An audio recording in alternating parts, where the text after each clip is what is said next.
పవిత్ర పుణ్యక్షేత్రం కలియుగ వైకుంఠం తిరుమల క్షేత్రంలో వైసీపీ నాయకులు భూమన కరుణాకర్ రెడ్డి, వైవి సుబ్బారెడ్డి, వారికి అత్యంత సన్నిహితుడు మాజీ ఈవో ధర్మారెడ్డి దొంగాట ఆడుతున్నారు. ఈ ముగ్గురు కలిసి 5 ఏళ్లు తిరుమల ఆలయ ఆలనాపాలన చూశారనేది అందరికీ తెలిసిన విషయమే.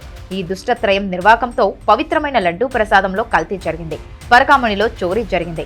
వేల ఏళ్ల శ్రీవారి ఆలయ చరిత్రలోనే ఇలాంటి సంఘటనలు ఎప్పుడూ జరగలేదు. ఇక కూటమి అధికారంలోకి రాగానే వీరి పాపాలు పడ్డాయి. డబ్బు జబ్బుతో వైవి, భూమన, ధర్మారెడ్డి చేసిన నిర్వాకాలు వెలుగు చూశాయి. ఇక ముఖ్యమంత్రి చంద్రబాబు నిర్ణయంతో ఈ దొంగల బాగోతం వెలుగులోకి తెచ్చేందుకు ప్రత్యేక పోలీస్ బృందాలు విచారణ మొదలుపెట్టాయి. దీంతో తమ బండారం బయటపడుతుందని భయపడిన ముగ్గురు దొంగలు విచారణలో తప్పించుకునేలా తప్పుడు సమాచారం ఇస్తున్నారని సిఐడి అధికారులు చెబుతున్నారు.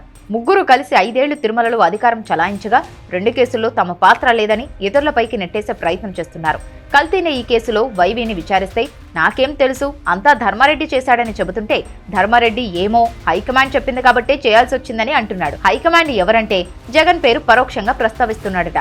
ఇక పరకామణి కేసులో కూడా సేమ్ తనకేం సంబంధం లేదని చెబుతున్న భూమన సర్వం వైవి ధర్మారెడ్డికే తెలియాలని అంటున్నాడు.